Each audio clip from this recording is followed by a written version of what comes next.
네, 어제 포도나무에 이어서 하나님께서는 이스라엘 백성들의 그 악행과 하나님을 떠난 그 마음에 대해서 얼마나 실망하고 계신지를 오늘 남자와 여자의 어떤 행동을 예를 들어서 아주 적나라하게 비판을 하고 계십니다. 마치 오늘의 글을 읽어보면 요즘에 유행하는 막장 드라마 내지는 불륜 드라마와 같은 느낌을 받게 돼요. 한번 볼까요? 이스라엘 백성들은 자기들이 우월한 종족들이라고 생각을 하고 있었겠죠. 하나님이 우리의 편이야. 하나님은 우리를 떠나지 않아. 우리는 선택받은 백성이야. 우리는 존귀한 존재야. 이런 생각이 항상 머릿속에 떠나지 않았겠죠. 그런데 오늘 하나님이 뭐라고 말씀하시냐면 내 근본과 난 땅은 가나안이요. 내 아버지는 아모리 사람이요. 내 어머니는 헷 사람이라. 이방인들처럼 피가 섞인 이방인들과 별반 다를 거 없다라는 얘기를 하고 계시고요. 내가 날 때 내 배꼽줄을 자르지 아니하고 너를 물로 씻어 정결하게 하지 아니하고 얼마나 천대받는 사람이었으면 태어났을 때 배꼽줄도 안 잘라주고 또 정결하게 물로 씻어서 깨끗하게 하는 것조차도 하지 않았을 정도로 너는 태생이 천하고 그렇게 버림받는 사람들이었어 라는 이야기를 하고 있는 거죠. 내가 나던 날에 내 몸이 천하게 여겨져 내가 들에 버려졌느니라. 천하게 여겨져서 들에 버려졌다라는 이야기를 하고 있는 거죠. 그런데 내가 내 곁을 지나갈 때에 내가 피투성이가 되어 발짓하는 것을 보고 내게 이르기를 피투성이라도 살아있으라. 다시 이르기를 너는 피투성이라도 살아있으라. 이렇게 제발 살아있어라. 제발 살아만 달라. 이런 간절함을 가지고 돌보고 보살폈다라는 이야기를 하고 있는 거죠. 그래서 결국은 어떻게 되느냐. 아름답게 성장한 여인으로 모습을 표현합니다.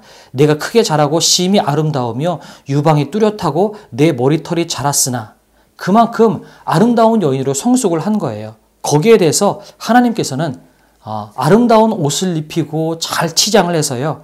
나중에는 어떻게 되냐면 14절에 내 화려함으로 말미암아 내 명성이 이방인 중에 퍼졌음은 내가 내게 입힌 영화로 내 화려함이 온전함이라. 나 주 여호와의 말이니라. 그만큼 한 남자와 여자의 이야기를 생각해 본다면 천대받아서 길에 버려진 여인, 어느 누구도 돌아보지 않은 그 어린 여인을 데려다가 보살펴서 화려한 여인으로 만들어서 그리고 아름다운 옷을 입혀주고 왕관을 씌워줘서 이제는 주변의 모든 사람들이 부러워하고 모든 사람들이 눈길을 줄 만큼 아름다운 여인으로 변모되었다는 이야기를 하고 있습니다. 그런데 그 여인이 어떻게 하냐면요. 네가 내 화려함을 믿고 내 명성을 가지고 행음하되 이렇게 이야기하고 있습니다. 음란한 일을 했다고 얘기하는 거죠. 그 명성, 남자로부터 주어진 그 명성을 가지고 주변의 모든 사람들과 행음했다고 이야기하는데요. 행음의 끝에 어떤 일이 벌어지냐면 오늘 마지막 부분에 기가 막힌 이야기를 합니다. 내 음란함이 다른 여인과 같지 아니함은 행음하려고 너를 따르는 자가 없으며 또 내가 값을 받지 아니하고 도리어 값을 줌이라. 그런즉 다른 여인과 같지 아니하니라. 행음했는데 행음한 정도가 어느 정도냐면 적어도 그래도 돈을 받고 음란한 행위를 하는 창기라면 그래도 돈을 주는 사람한테 음란한 행위를 하고 숨어서 음란한 행위를 하겠죠. 그런데 얼마나 패역했는지 오히려 자기가 돈을 주면서 자기한테 관심을 쏟지 않는 남자들에게까지도 돈을 주면서 제발 나와 행음하자. 이렇게 해서 모든 남자들과 행음하는, 그래서 너는 다른 여인과 같지 않다. 다른 여인들보다 훨씬 더 음란하고 훨씬 더 악한 행동을 했었다라는 이야기를 하고 있는 거예요. 이렇게 남자와 여자의 이야기를 오늘 했는데 막장 드라마 같죠? 근데 이게 우리와 하나님과의 관계를 이야기하고 있는 겁니다. 바로 이것이 이 당시에 이스라엘 백성을 향한 하나님의 실망감, 하나님의 좌절감이라고 이야기하고 있는 것입니다. 오늘 이 본문을 통해서 하나님이 우리를 얼마나 사랑하시는지를 다시 한번 깨달았으면 좋겠습니다.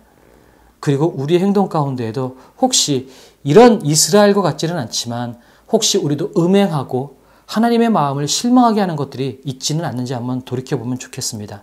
여기서 이야기하는 음행이라는 것은 단순히 성적인 음란한 행동을 이야기하는 것이 아니라는 것을 여러분은 알 겁니다. 하나님을 떠난 모든 것, 하나님보다 더 귀히 여기는 것들을 섬기고 그들을 따라가는 것, 여러분 그것을 성경은 음행이라고 이야기합니다. 우리가 하나님보다 더 귀히 여기는 것이 혹시 없을까요? 그것 때문에 하나님께서 지금 실망하고 낙담하고 계시지는 않을지요.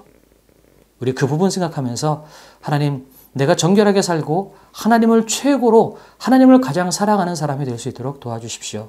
이게 우리의 기도 제목이 되었으면 좋겠는데 그 이전에 아무런 가치 없고 아무런 자격 없는 우리 같은 존재들에게 주님께서 피투성이지만 제발 살아만 있어달라.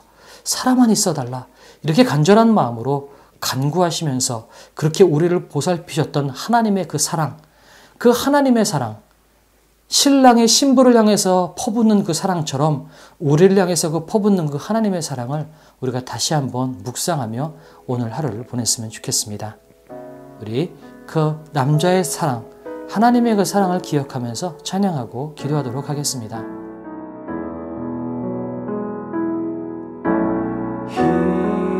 일어나 함께 가자.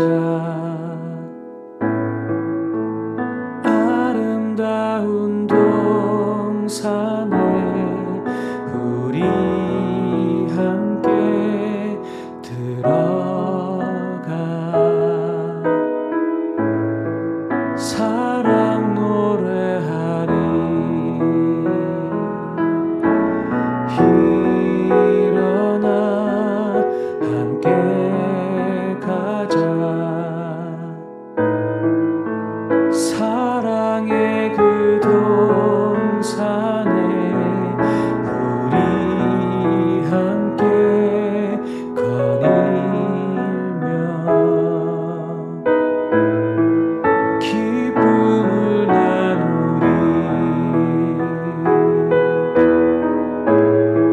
주님이 내 안에, 내가 주님 안에 함께하는 기쁨. 아름답다 하시네, 귀하다 하시네, 그 사랑의 노래. 주님이 내 안에, 내가 주님 안에 함께하는 기쁨. 아름답다 하시네, 귀하다 하시네, 그 사랑의 노래.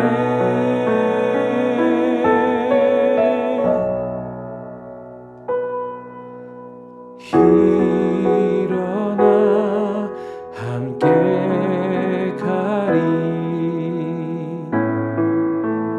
은혜의 그 동산에 내 주님 계신 그곳. 사랑하며 살리.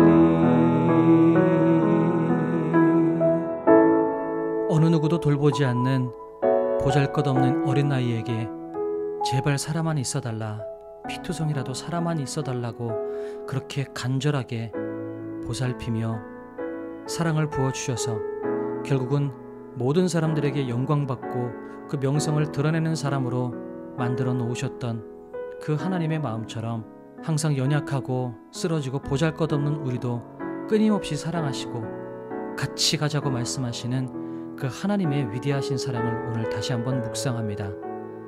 그렇게 우리에게 사랑을 부어주시는 하나님의 사랑 앞에 우리도 역시 주님을 가장 좋은 분으로, 주님을 가장 사랑하며 정결한 신부처럼 이 세상을 살아나갈 수 있도록 도와주시옵소서.